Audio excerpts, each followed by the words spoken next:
Our today's topic is pulmonary embolism. अब हम अपना टॉपिक स्टार्ट करते हैं मीनिंग ऑफ पल्मोनरी एम्बोलिज्म से। जो पल्मोनरी होता है इसका मीनिंग होता है आपका रिलेटिंग टू लंग्स। अगर कहीं पर पल्मोनरी वर्ड आता है तो इसका मतलब होगा आपका वो लंग्स से रिलेटेड है। और नेक्स्ट है आपका एम्बोलिज्म। इसका मीनिंग होता है आपका obstruction of an artery typically by a clot of blood और एयर बबल्स। यानी जब ब्लड क्लॉट या एयर बबल या फैट के द्वारा जब हमारी आर्टरीज में ऑब्स्ट्रक्शन या ब्लॉकेज हो जाता है तो उसे हम एम्बोलिज्म बोलते हैं। डियर स्टूडेंट्स, अब बात करेंगे पल्मोनरी एम्बोलिज्म। इसको लंग एम्बोलिज्म भी बोलते हैं। Pulmonary embolism is the blockage of pulmonary arteries by a thrombus, fat और एयर एम्बुलस और ट्यूमर टिश्यू। जब हमारी पल्मोनरी आर्टरीज में ब्लड क्लॉट, फैट या एयर एम्बुलस या ट्यूमर टिश्यू द्वारा ब्लॉकेज हो जाता है तो उसे हम पल्मोनरी एम्बोलिज्म बोलते हैं। The word एम्बुलस is derived from Greek word meaning plug और स्टॉपर। जो हमारा एम्बुलस है इसे ग्रीक वर्ड से लिया गया है जिसका मीनिंग है प्लग और stopper. Now next point, the thrombus usually travels from deep vein of the legs, the right side of the heart, or rarely upper extremity, which become dislodged and carried to the pulmonary vasculature। जो thrombus है यानी blood clot है ये usually हमारे legs के deep vein से travel करता है और राइट साइड ऑफ हार्ट और अपर एक्सट्रीमिटी से ट्रैवल करता है, जो हमारे पल्मोनरी आर्टरीज या ब्रांचेस ऑफ पल्मोनरी आर्टरी में ब्लॉकेज क्रिएट करता है। जैसा कि आप इस इमेज में देख सकते हैं, जो हमारी पल्मोनरी आर्टरीज है इसमें ब्लड क्लॉट के द्वारा ब्लॉकेज हो चुका है। अब हम बात करेंगे risk factor of pulmonary embolism के बारे में। फर्स्ट है आपका फैमिली हिस्ट्री ऑफ एम्बोलिज्म। अगर किसी की फैमिली हिस्ट्री है पल्मोनरी एम्बोलिज्म की तो अदर फैमिली मेम्बर को भी पल्मोनरी एम्बोलिज्म होने के चांसेस होते हैं। सेकंड है आपका कैंसर। नेक्स्ट पॉइंट है फ्रैक्चर ऑफ लेग और हिप बोन। अगर किसी पर्सन की लेग और हिप बोन फ्रैक्चर हो जाती है तो उससे जो पर्सन की ब्लड वेसल्स होती हैं वो डैमेज हो जाती हैं और ब्लड क्लॉट होने के ज़्यादा चांसेस होते हैं। और जो ब्लड क्लॉट होता है वो ब्लड स्ट्रीम के थ्रू हमारे पल्मोनरी आर्टरीज में ऑब्स्ट्रक्शन क्रिएट कर सकता है। नेक्स्ट है आपका स्मोकिंग, ओबेसिटी और हिस्ट्री ऑफ हार्ट अटैक और स्ट्रोक। और किसी को हार्ट अटैक पहले से आ चुका है और स्ट्रोक भी आ चुका है तो उनमें भी हमारे पल्मोनरी एम्बोलिज्म होने के चांसेस होते हैं। नेक्स्ट है सप्लीमेंटल एस्ट्रोजन। इसमें जो बर्थ कंट्रोल पिल्स होती हैं और हार्मोनल रिप्लेसमेंट थेरेपी होती है इसके द्वारा जो क्लॉटिंग फैक्टर होता है वो इंक्रीज हो जाता है। नेक्स्ट है प्रेगनेंसी। ड्यूरिंग प्रेगनेंसी जो बेबी का वेट होता है उसके द्वारा जो पेल्विक वेन होती है वो कंप्रेस हो जाती है, दब जाती है, जिससे लेग्स में जो ब्लड फ्लो होता है वो डिक्रीज हो जाता है और क्लॉट होने के चांसेस बढ़ जाते हैं।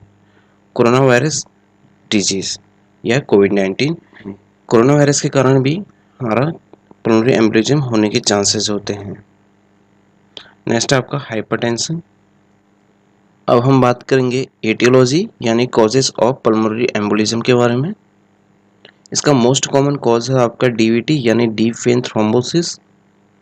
सेकेंड है आपका fat emboli from fractured long bone.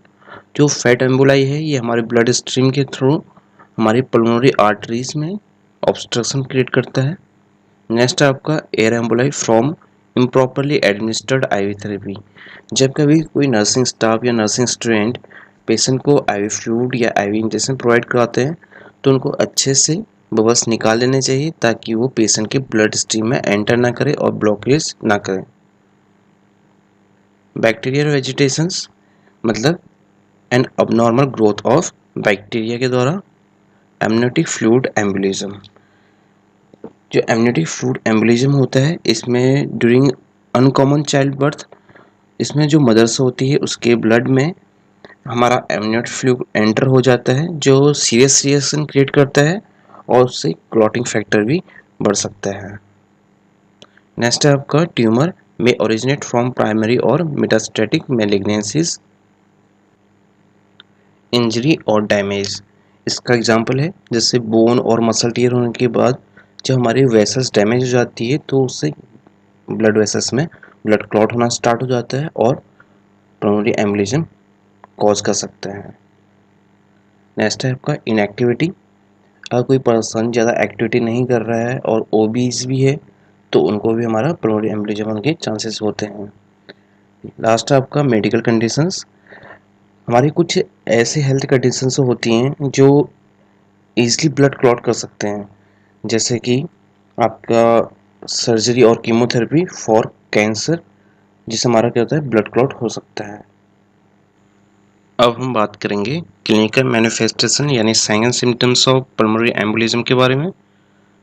Patient को डिस्निया होगा यानी डिफिकल्टी इन ब्रीदिंग, सांस लेने में दिक्कत होगी। Chest pain may feel like having a heart attack, patient को चेस्ट पेन होगा जैसे कि हार्ट अटैक में होता है। पेशेंट को कफिंग ज़्यादा होगी। सिंकोप, फेंटिंग और sudden temporary loss of consciousness, patient को बेहोशी फील होगी। डेलीरियम होगा पेशेंट को, इसका मतलब आपका कंफ्यूज थिंकिंग और reduce awareness of surroundings. Apprehension होगा, पेशेंट को डिजीज कंडीशन से डर लगेगा। लेग पेन और स्वेलिंग, पेशेंट के पैरों में दर्द और पैरों में स्वेलिंग भी हो जाएगी। टैकेपनिया यानी जो रेस्पिरेटरी रेट है वो इंक्रीज हो जाएगा, बढ़ जाएगा। डायफोरेसिस हो सकता है यानी एक्सेसिव स्वेटिंग होगी पेशेंट को। हीमोपिटाइसिस हो सकता है यानी blood in sputum. Anxiety feel होगी पेशेंट को। टैकीकार्डिया और इरेगुलर हार्ट बीट होगी। रैपिड ब्रीदिंग होगी पेशेंट को, और पेशेंट को रेस्टलेस फील होगा, थकावट सी महसूस होगी। रेल्स होगी पेशेंट्स को, इसका मतलब आपका जब डॉक्टर स्टेथोस्कोप से पेशेंट के लंग्स को एग्जामिन करेगा तो उसमें से रैटलिंग साउंड आएगी। नेक्स्ट आपका वीक पल्स होगी। फीवर हो सकता है पेशेंट को। साइनोसिस होगा। हार्ट गैलोप होगा। Loud pulmonary component of S2, patient को फीवर होगा, साइनोसिस होगा, loud pulmonary component of S2। ये एक टाइप की हार्ट साउंड है जिसकी ड्यूरिंग ऑस्कल्टेशन लाउड साउंड आएगी, और ये जो साउंड है ये हमारे ऑरोटिक वॉल्व और पल्मोनरी जो वॉल्स होती हैं उसके क्लोज होने से क्रिएट होगी। काफ और थाई पेन होगा। एडिमा होगा पेशेंट को। एरिथमिया होगा यानी कि स्किन में रेडनेस आ जाएगी। टेंडरनेस होगा और पाल्पेबल कॉट होगा। नाउ डायग्नोस्टिक फाइंडिंग यानी investigation of pulmonary embolism. First आपका history collection and physical examination, जो डॉक्टर और फिजिशियन हैं पेशेंट की पास्ट हिस्ट्री कलेक्ट करेंगे अबाउट डीप वेन थ्रोम्बोसिस और हाइपरटेंशन के बारे में, और पेशेंट का फिजिकल एग्जामिनेशन करेंगे with the help of inspection और ऑस्कल्टेशन। सेकंड आपका चेस्ट एक्सरे, ईसीजी, एमआरआई और सीटी करेंगे। एबीजी एनालिसिस और सीबीएसई यानी कंप्लीट ब्लड काउंट करेंगे पेशेंट का। डी डाइमर ऐसे टेस्ट करेंगे, ये टाइप का हमारा ब्लड टेस्ट है। और ब्लड में ट्रोपोनिन लेवल चेक करेंगे और बीएनपी लेवल चेक करेंगे। जो बीएनपी है ये भी एक टाइप का ब्लड टेस्ट है जिसमें प्रोटीन का मेजरमेंट करते हैं जो हमारे हार्ट और ब्लड वेसल से मिलकर बने होते हैं। वेंटिलेशन परफ्यूजन लाइन स्कैन करेंगे। Pulmonary angiography.